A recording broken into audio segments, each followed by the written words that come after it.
कैसे हैं आप लोग। आज हम स्टार्ट करने वाले हैं 26 जो 26वां चैप्टर है। सबसे पहले चैनल को सब्सक्राइब कर लो और जितना भी कोर्स कंप्लीट दिया हुआ है अब तक हरियाणा जीके जो प्रीवियस ईयर चल रही है हमारी सीरीज और हिंदी की और करंट अफेयर, इनकी कंप्लीट प्लेलिस्ट आपको डिस्क्रिप्शन में मिल जाएगी। ठीक है, और जो हमारा टेलीग्राम चैनल है डेली अपडेट के लिए उसको भी ज्वाइन कर लीजिए, उसका भी डिस्क्रिप्शन में लिंक दिया है। तो आज हम स्टार्ट करने वाले 26। मैं बता दूं ये 25 जितने भी चैप्टर हो चुके हैं, हमारा लास्ट चैप्टर था ये 25। ठीक है, वाक्य वाला वाक्य विचार जितने भी कंप्लीट चैप्टर हो चुके हैं ना, आपको इनकी प्लेलिस्ट आराम से मिल जाएगी और आप जाकर एक्सप्लोर कर सकते हो। 26वें चैप्टर में विराम चिन्ह। तो विराम चिन्ह क्या होते हैं? अब इनको ना भाषा की खूबसूरती, भाषा को एक खूबसूरत रूप देने के लिए इन्हें विराम चिन्हों का उपयोग किया जाता है। कैसे? जैसे विराम चिन्ह का शाब्दिक अर्थ है रुकना अथवा ठहराना। अब बोलने को तो ना सीधे अगर हम नॉर्मल भाषा में किसी से बात कर रहे हैं तो कोई दिक्कत ही नहीं है, उसमें नहीं पता चलता कोमा कहाँ पे लगेगा, ठीक है, मात्रा कहाँ पे लगेगी, अर्धविराम वगैरह। तो ये क्या है? लिखने लिखने की जो लिखते हैं वाक्य को, शब्दों को, उनको एक अंदर खूबसूरती प्रदान करते हैं। ठीक है, ये इस प्रकार कह सकते हैं कि जो चीज बोलते या पढ़ते समय रुकने का संकेत देते हैं उन्हें विराम चिन्ह कहते हैं।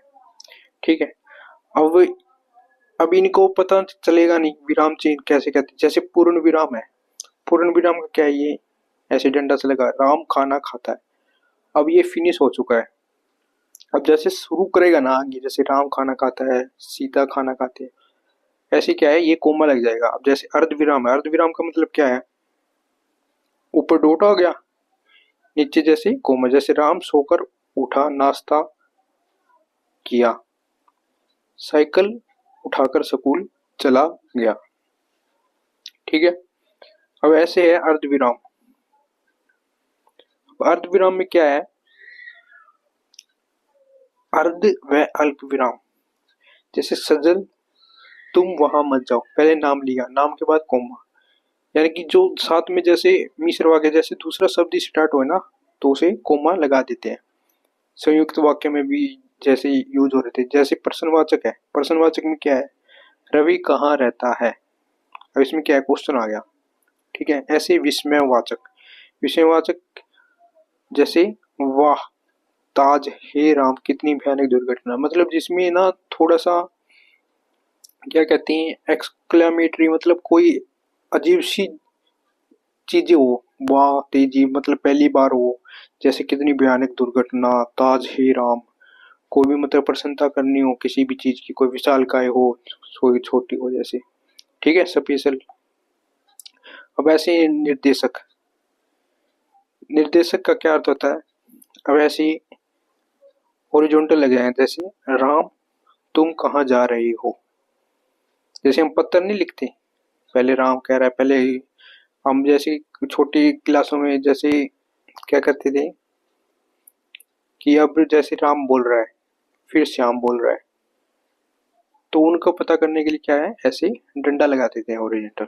ठीक है, अब ऐसे उद्धरण, उद्धरण का क्या अर्थ है? अब जैसे ये है इन्वर्टेड, डबल इन्वर्टेड और सिंगल इन्वर्टेड। अब जैसे मैंने हरिवंश राय बच्चन मधुशाला पढ़ी, सुभाष चंद्र बोस ने कहा तुम मुझे खून दो मैं तुम्हें आजादी दूंगा। मान लो अगर किसी की भी बात अगर कोट करनी हो, या कोई भी हम जैसे लिख रहे हैं किसी बंदे ने इस चीज का जिक्र किया है या पुस्तक का जिक्र किया है, तो उसे इन्वर्टेड कोमे या डबल इन्वर्टेड कोमे में रिप्रेजेंट करते हैं। ठीक है, अब नेक्स्ट है योजक। अब योजक का अर्थ क्या है? योजक में कैसे होती है? योजक में बिल्कुल समूल से होता है, जैसे सुख दुख दिन रात एक दूसरे के अपोजिट हो। ठीक है, और इसमें समझाने वाली बात नहीं है, सुख दुख दिन रात जैसे कोई खट्टा मीठा। ठीक, ऐसे। अब विवरण चिन्ह के किन्हें कहते हैं? विवरण चिन्ह जैसे ये देखो, ये ऊपर डॉट है और फिर हॉरिजॉन्टल बीच में, जैसे नोट लगा के सभी प्रश्न करना अनिवार्य है, जैसे एग्जाम में दिए होते हैं। ठीक है, हम एग्जाम लिखते हैं वहां पे नहीं दिए होते हिंदी वाले पेपर में। ऐसे ही कोष्टक है।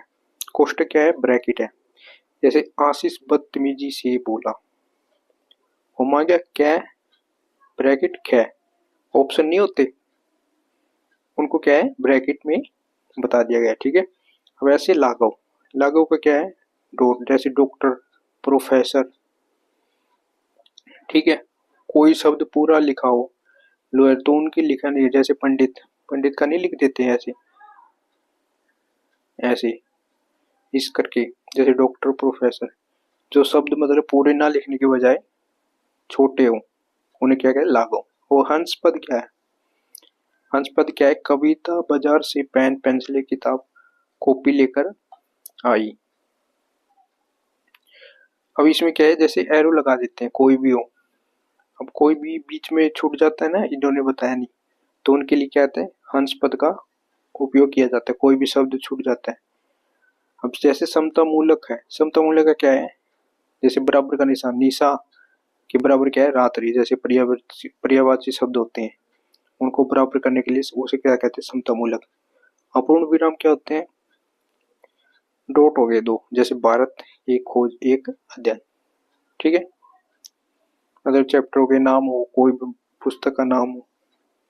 ऐसे लोप चिन्ह। लोप चिन्ह क्या होते हैं? ये थोड़ा अजीब से, जैसे देखो डॉट डॉट हो गया, प्लस प्लस लगा रखा, जैसे मैं आऊंगा लेकिन वहां नहीं जाऊंगा, या भी जहाँ पे कंडीशन रख दी। ओके, नेक्स्ट है दीर्घ उच्चारण चिन्ह। दीर्घ उच्चारण चिन्ह ये है संस्कृत में मिलेंगे श्लोकों में, जैसे देखत भृगुपति बेसु करावा। ठीक, ऐसे लगा दिया ही दीर्घ उच्चारण, यानी कि देखत, ऐसे देखत भृगुपति बेसु करावा, करावा। ठीक है, उनको डिनोट करने के लिए क्या है? बताने के लिए कि इसका उच्चारण लंबा है, दीर्घ उच्चारण चिन्ह उन्हें कहते हैं। अब नेक्स्ट है पाद बिंदु। पाद बिंदु क्या है? जैसे फैब, ये है कागज। इसमें थोड़ा कंफ्यूजन है। जैसे टीका सूचक है। टीका सूचक में क्या है? जैसे स्टार हो गया, प्लस माइनस, क्वेश्चन मार्क, जो मतलब मैथ की है, मैथ के लिए यूज होते हैं ऐसे शब्द है। अब तुल्य सूचक क्या है? इसमें बराबर है। उसमें क्या है? जैसे पर्यायवाची लिखते थे किसी का भी, जैसे अच्छाई, बुराई, दो यूज हो रहे हैं इसका। एक तो तुल्यता सूचक है, ठीक, और एक है समता मूलक। इनमें थोड़ा सा डिफरेंस याद रखना। हम नेक्स्ट आखिरी है समाप्ति सूचक। अब कोई भी चैप्टर खत्म हो रहा हो उसके लिए क्या है? ये समाप्ति सूचक होता है। ठीक है, पुरानी किताबों में होता था, अब तो रेडी मिलेगा ये समाप्ति सूचक। तो नेक्स्ट वीडियो में मिलते, ये वीडियो कंप्लीट हो गई, छोटी थी वैसे। ठीक है, एक दो नंबर का पूछ ही लेते वैसे। तो बाय बाय दोस्तों, थैंक यू फॉर वॉचिंग।